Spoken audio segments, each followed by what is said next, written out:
Olá, seja bem-vindo a esse canal. Eu sou o professor Carlos. Nesse vídeo vamos aqui resolver mais um probleminha. Dessa vez a questão de física número 29. Questão número 29 da prova do vestibular da UESB do ano 2026.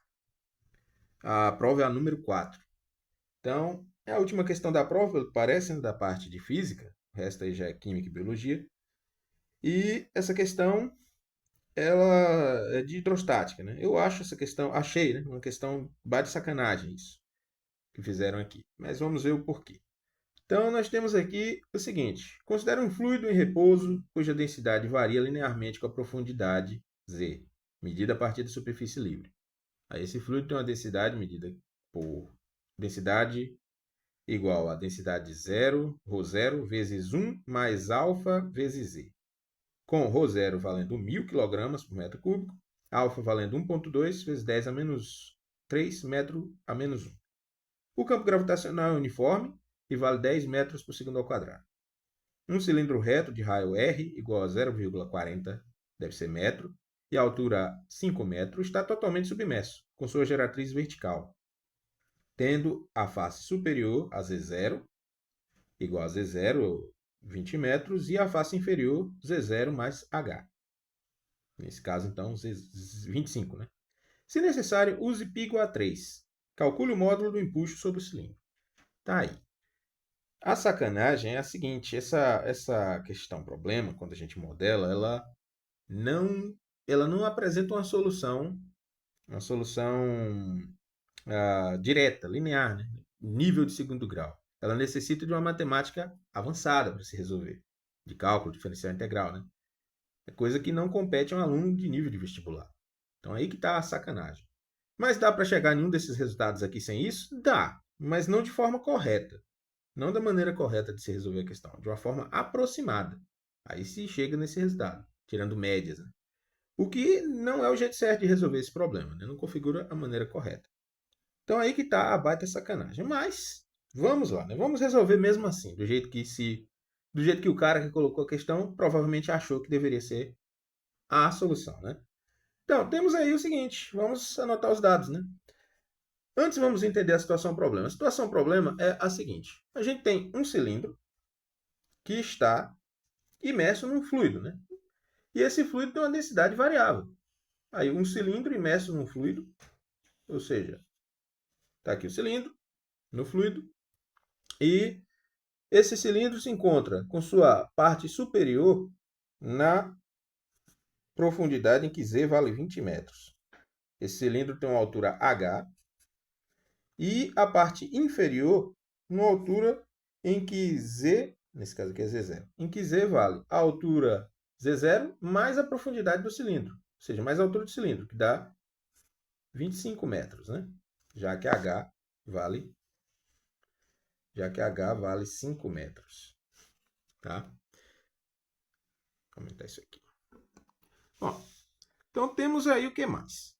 A gente tem aqui que ele deu os valores aqui para ρ, né? ρ0 vale 1.000 kg por metro cúbico. O valor de alfa é 1,2 vezes 10 elevado a menos 3 metro a menos 1. E o que mais aqui? Os valores de sempre. Gravidade, que vale 10 metros por segundo ao quadrado. E as dimensões do cilindro, né?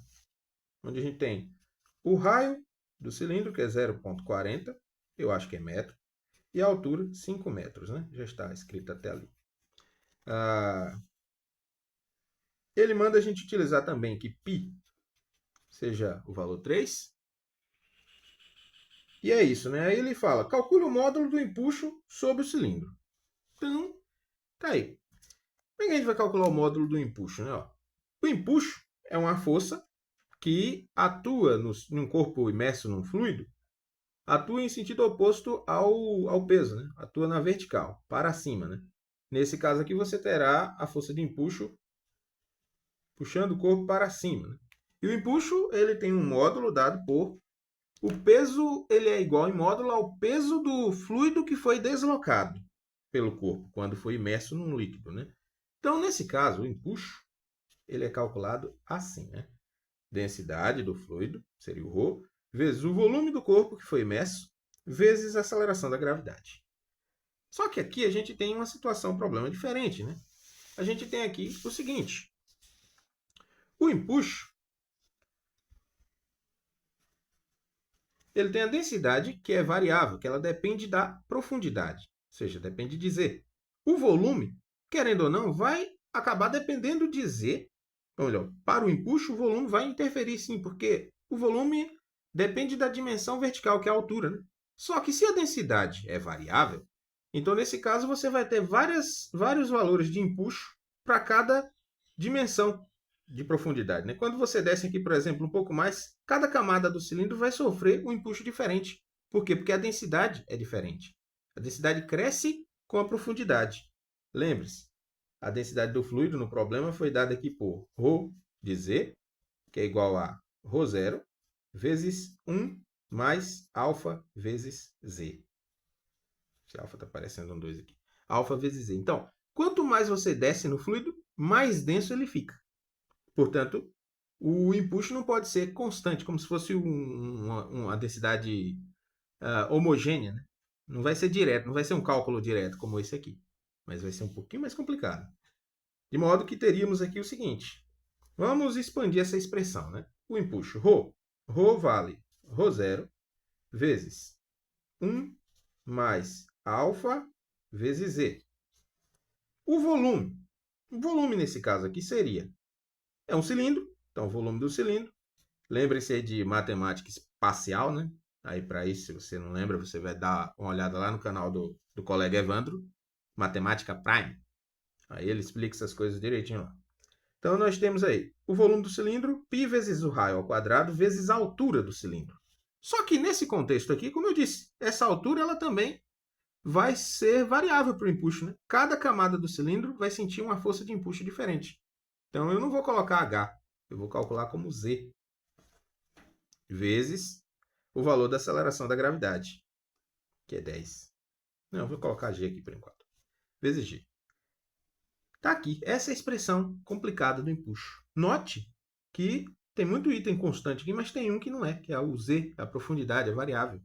Então, como a camada de Z é variável, o empuxo depende de Z. Aí, o problema é, essa dependência não é linear. Se fosse, aí tudo bem, né? A gente teria um probleminha de segundo grau, mas não é linear.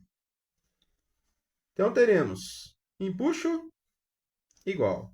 Eu vou colocar tudo que é constante aqui na frente. ρ0 vezes π vezes r ao quadrado vezes g. Tudo isso aqui é constante, né? Então, é uma conta só. Vezes 1 mais alfa vezes z vezes z de novo. Então, note que expressão que vira isso aqui, essa expressão vira o seguinte.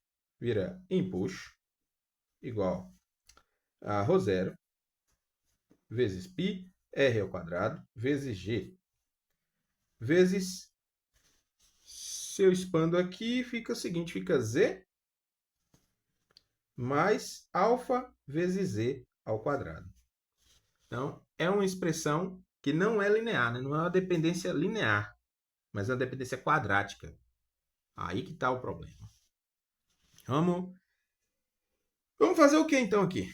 Seguinte, já que é uma dependência quadrática, não tem uma solução direta. Como eu disse, sem uma matemática avançada. A gente precisaria aqui aplicar integrais, derivadas para resolver, né? Integrais, para ser mais específico. E então, o que ele fez aqui? O que o cara que propôs o problema achou que deveria fazer para resolver, para solucionar? Seguinte, eu acho que ele imaginou calcular uma média entre os empuxos, né? O empuxo que está lá embaixo na profundidade z igual a 25, ou seja, o empuxo aqui, vou chamar esse empuxo de E25, e o empuxo aqui nessa camada superior, que seria o empuxo para a camada de 20, né? Altura igual a 20, altura não, profundidade igual a 20. Então ele vai fazer uma média desses empuxos aqui, né? Tirar a diferença deles, na verdade. Né? Considerar como se o empuxo estivesse puxando no meio do cilindro. Né? Mas não é assim, né? Não é simples assim. Isso aí é uma aproximação. Isso não é a solução correta. Então, vamos fazer o seguinte, vamos calcular, avaliar a força de empuxo para cada uma dessas camadas. Né? Teríamos aí, então, o seguinte. o empuxo para 25, para Z igual a 25. Ou é 25, né? Vou fazer melhor, assim. Empuxo para Z igual a 25. Então, nós temos esses valores aqui, ρ π quadrado, é um número que a gente vai usar aqui duas vezes, então vou até fazer logo aqui, né? Aqui embaixo. Ρ vezes π vezes r ao quadrado vezes g. Isso aqui vai 1000 da densidade. Esse ρ é ρ0, né? 1000 da densidade vezes π, que dá 3, vezes o r, é 0,40 ao quadrado, vezes a gravidade, que é 10. Então, esse número aqui vai dar 3.000, 30.000, aqui 0,40 ao quadrado dá 0,16, né?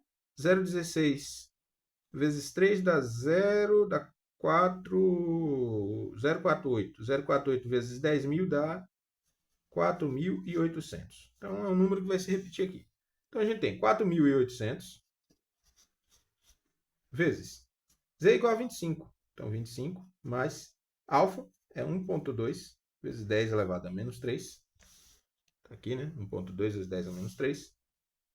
Vezes Z, que é 25, ao quadrado. Resolvendo essa expressão aí, primeiro a gente multiplica aqui, né? 25 vezes 25 dá 625.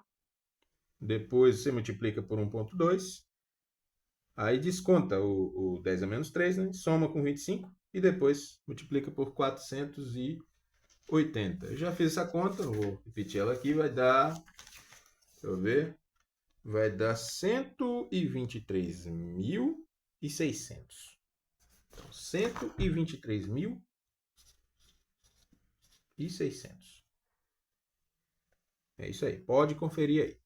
123.600, nesse caso, newtons, né? Empuxo é uma força.